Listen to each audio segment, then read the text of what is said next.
ជំរាបសួរអ្នកទាំងអស់គ្នានឹងហើយសម្រាប់វីដេអូនេះគឺខ្ញុំនិយាយអំពី data type របស់ C++ ហើយកុំឲ្យខាតពេលយូរយើងចូលទៅកាន់កម្មវិធីដើម្បីសរសេរកូដខ្ញុំប្រើ VS Code អ្នកទាំងអស់គ្នាដើម្បីសរសេរកូដហ្នឹងហើយខ្ញុំសូម delete ចូលមួយអូខេខ្ញុំសូមលុប data type នឹងចោលខ្ញុំបញ្ចូលអ្នកនរគ្នាអូខេយើងត្រូវសរសេរពាក្យ include ដើម្បីបញ្ជាទៅលើ iOS stream ដល់ពេលដែលយើង run code មានការ error ហ្នឹងហើយ namespace ជាពាក្យបញ្ជាទៅលើ std ក៏មានការ error ដល់ពេលដែលយើងប្រើ std in main អូខេមុននឹងចូលទៅដល់ data type របស់យើងត្រូវយល់ពីវិយមន័យរបស់ data type សិនហ្នឹងហើយចូលទៅកាន់មេរៀនដែលខ្ញុំបានរៀបចំសារតែខ្ញុំមានបង្រៀនអនឡាញអញ្ចឹងខ្ញុំសូមបញ្យល់ក្នុងវីដេអូហ្នឹងគឺតាមមេរៀនដែលខ្ញុំរៀនតាមអនឡាញអូខេនឹងហើយ data type គឺជាការកំណត់ពីប្រភេទទិន្នន័យដែលអថេអាចផ្ទុកបានហើយ data type កំណត់ពីលក្ខណៈនៃទិន្នន័យដូចជាទំហំនិងប្រភេទនៃការប្រតិបត្តិការដែលអាចអនុវត្តបានលើទិន្នន័យនោះហើយយើងតាំង data type ក៏ត្រូវតែមាន variable អញ្ចឹងនិយមន័យរបស់ variable គឺជាឈ្មោះសម្គាល់ដែលត្រូវបានប្រើដើម្បីផ្ទុកទិន្នន័យនៅក្នុងកម្មវិធីណាមួយដែលយើងសរសេរឬក៏ក្នុងភាសាណាមួយដែលយើងសរសេរហើយ variable អាចផ្ទុកតម្លៃផ្សេងដែលអាចជាលេខជាអក្សរហើយនឹងជាចំនួនពិតហើយនឹងមិនពិតដែលមិនពិតហើយនឹងពិតពី data type វាជា boolean អូខេខ្ញុំសូមបញ្ជាក់ម្ដងទៀតខ្លីៗ data type គឺជាប្រភេទផ្ទុកទិន្នន័យដែលយើងតាំងវាទៅតាមប្រភេទទិន្នន័យអាចជាអីគេជា number ជាអក្សរហើយនឹងនឹងជាចំនួនពិតហើយនឹងមិនពិតអូខេហើយការតាំង data type ក៏ត្រូវតែមាន variable name របស់យើងគឺជាឈ្មោះដែលយើងតាំងវាដើម្បីទទួលតម្លៃណាមួយដែលយើងចង់ផ្ដល់ទៅឲ្យវាអូខេហើយក្នុងនោះដែរយើងមាន data type ជាច្រើនគាត់ថាខ្ញុំលើកមកនិយាយតែមួយចំនួនទេតែពាក់ព័ន្ធក្នុងភាសា C++ ហើយនឹងពាក់ព័ន្ធទៅនឹងភាសាផ្សេងដែលគេនិយមប្រើហ្នឹងហើយទី1 data type integer ដែលខ្ញុំយកមកនិយាយទី2 float ទី3 double ទី4 char ទី5 boolean ហើយទី6ជា string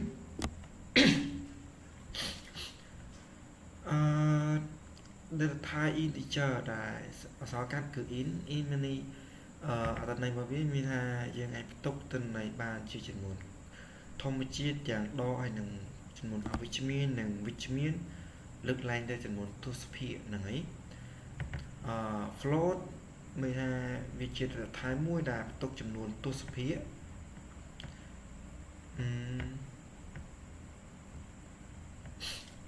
ដែលវាផ្ទុកចំនួនទស្សភាគដែលមានចំនួនតិចដែរអត់ច្រើនទេដូចជាបានលាននេះអ្នកនេះកតុយផ្ទុកបានច្រើនចំនួនទស្សភាគហើយតំបន់ហ្នឹងដូចគ្នាដែរដែលជា data type មួយដែលផ្ទុកទិន្នន័យជាប្រភេទទស្សភាគក៏ប៉ុន្តែវាច្រើនជាង float ហ្នឹងហើយបើសិនតែយើងដឹងថាវាបន្ទុកចំនួនទស្សភាគច្រើនយើងប្រើ double ទៅបើសិនជាវាបន្ទុកចំនួនទស្សភាគតិចយើងប្រើ float ទៅកុំឲ្យ nó bên đây giờ ít số vía cầm bự vào dùng ran viết thực cầm mồi về miền cả slow chọn tại tên là chọn dương rán thời miền cả slow chọn tại hay đã thay một tiết ở chia chá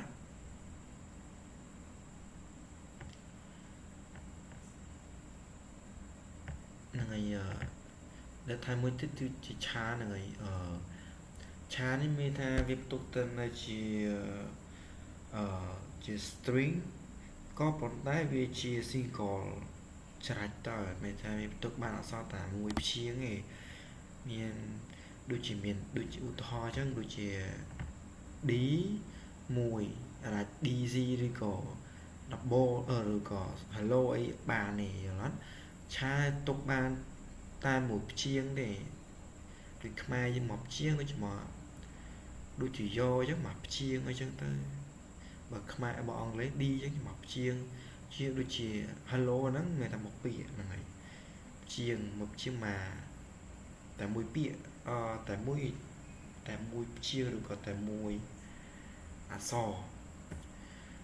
nạp bù liên mà dưỡng tiếp tục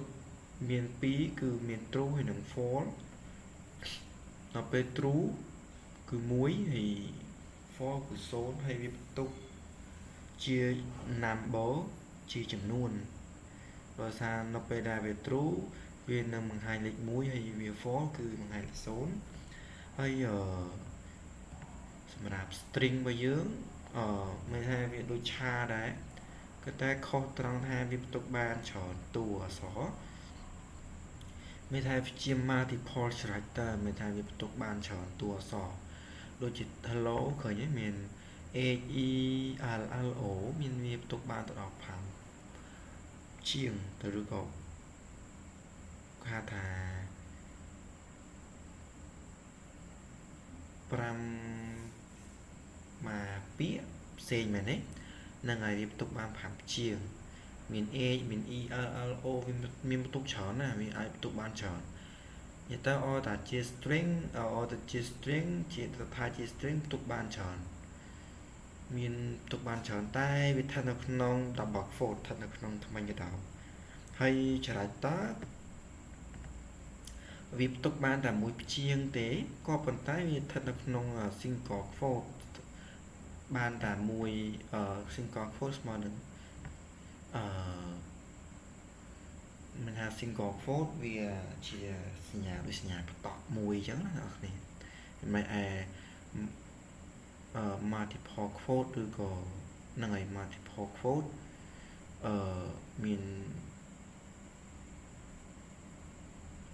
mình như đầu pi chẳng tờ thật mình như đó này mình cái đó pi kc được trong mình cái đó pi chia string hay kc là trong mình các tạo mối chia cha là này từ mỗi dương cho tập tay đợt thay bao dương món ok nhưng ta đợt thay bao dương thì mối integer đòi integer em toàn là nam tới nam chỉ lấy cho dùm ôi về cái nhầm mà sai nhầm lại việc đọc ok hay thì cái float này là float nhưng mà thả float của trên nam đây ta em đặt decimal small đọc trực pram chỉ chấm nút tu speed hay double bao nhiêu chỉ chấm nút tu speed ra cần đặt decimal đã tới decimal đặt bên a với chọn thì mình làm tập một point cho ca buồn chúng ta tập một tiết trả bao nhiêu tục bàn muối hay cha những là thà trả lại tớ trả lại tớ ban đã muối hay với thật là không sinh cỏ trả lại sinh cỏ phốt chúng ta đi gì tới rồi này tập một bỏ string chúng ta string muối hay string với multiple là trả lại tớ đá rồi còn mấy là tách chọn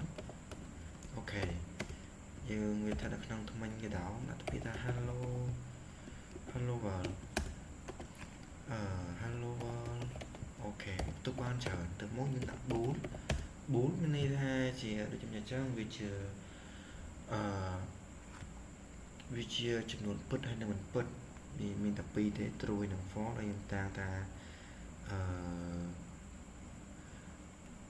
តាំង Buddha ទៅក្នុងភាសាដាក់តាមម៉ាយ ប៊ូអញ្ចឹងទៅអូខេហើយស្មើ true អូខេទៅមកយើងចង់ output តម្លៃឬក៏យើងចង់ output ចំនួនទាំងអស់នេះបានយើងត្រូវទៅសេពីថា C អូខេយើងចង់ output អូខេចង់ output in មុនការ output អាចនៅក្នុង double quote បានទេនៅនេះត្រូវនៅខាងក្រៅ double quote ហើយយើង use variable name មកដាក់នៅខាងមុខសញ្ញាតូចជាងដោយដើមសញ្ញាតូចជាង2ហើយយើងយក variable name មកយើងមកដាក់ខាងមុខទៅមានន័យថាវានឹងបង្ហាញទិន្នន័យដែលយើងមានអូខេ endol មានន័យថាចុះបន្ទាត់ហើយយើងត្រូវ C out មួយទៀតមកអូខេខាងគេ decimal decimal អូខេតាំង float ស្រាប់ decimal អូខេហើយទៅមួយ decimal មកយើងហើយយើងដាក់ endol មួយទៀតដើម្បីចុះបន្ទាត់ដូចគ្នាទេ zeta ដែរទេអ្នកនរគ្នាហើយរបបរបស់យើងអូខេហើយដំបូងអូខេទៅមក endol ដែរទេយើងចេះមួយយើងអាចទៅសេបានហើយអូខេគេឆាទៅ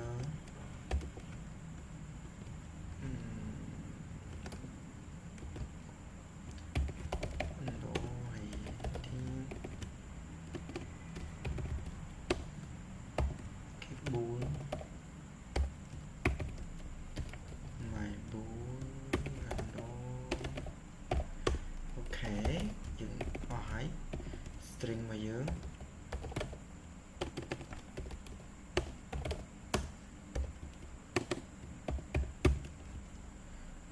string នេះគេតិច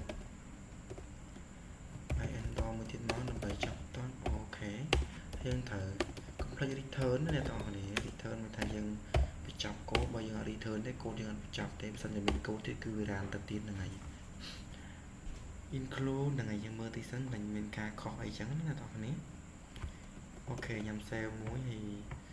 run មាន3វិធីអ្នកគ្នាបើ click ក៏បានហើយមានពាក្យថា run ឬក៏សរកាត់ control ln បើយើងអត់ចង់ធ្វើការចឹងយើងទីកន្លែង run ឡើងនេះមានពាក្យថា run debug យើង run debug ក៏បានអូខេបើឡើយនេះយើងមានពាក្យ run មួយ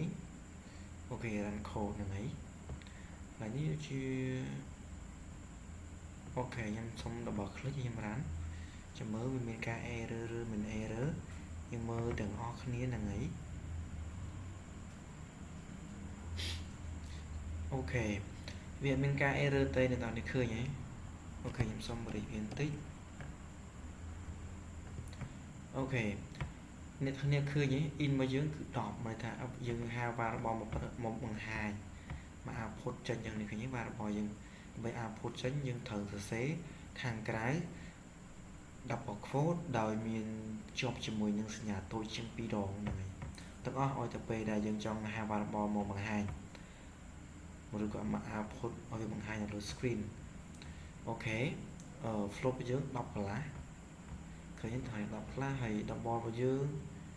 អូខេ double ឡើយនេះយើងទៅសេ comment នេះ double យើង10កន្លះដែរឡើយនេះ size គេយើង print ដាក់ដែរផ្លេចមាន a អញ្ចឹងយើងសុំrun ដងទៀតទៅឲ្យគ្នាយើងមើលអូខេសុំ run ដងទៀតអូខេសម្រាប់ run ទៅកុំឲ្យវាចុះអាចាស់អូខេអ្នកនរគ្នាឃើញហ៎មាន float យើង10ដោយយើងហៅ decimal ដែលយើងតាំងជា variable ទៅបង្ហាញវានេះឃើញយើងបង្ហាញនៅលើ screen ទៅមកមានគេ double យើងមាន double 20ឃើញ double 20.9ហើយឆាយើង D នៅនេះសារវានៅឆ្ងាយយើងបានដក clip វាទៅវាជាប់ក៏ពិតឆាហ្នឹងគឺយើងតាម D ហ្នឹងហើយឃើញ D ឯង hơi boolean với dưỡng vì chỉ nằm bờ thì tiếng toán và sân trú trên muối sân chữ phố với trên sồn là người xem với dưỡng cứ hello world năm bay oi vì sự số những bạn nhà smờ là nhị muối ok nhầm xong nhà smờ hơi nhầm đừng răn mà đầu tiết ok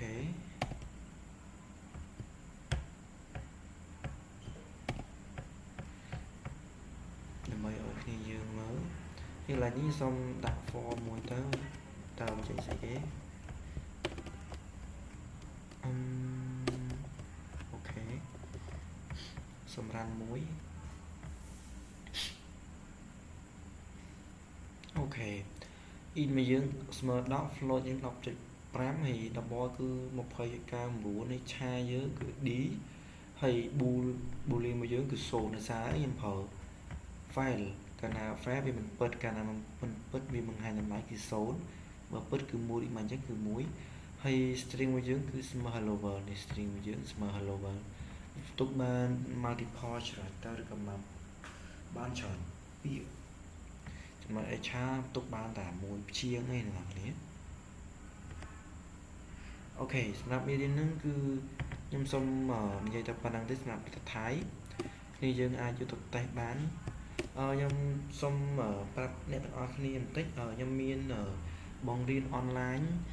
បើសិនជាអ្នកទាំងអស់គ្នាចង់រៀនអ្នកទាំងអស់គ្នាអាច comment នៅក្រោមវីដេអូបានហើយខ្ញុំនឹងតម្លាក់ link ឬក៏ដល់ពេលដែលអ្នកទាំងអស់គ្នា comment ខ្ញុំនឹង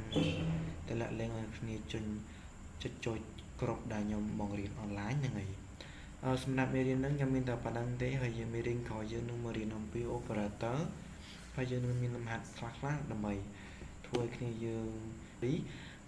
សម្រាប់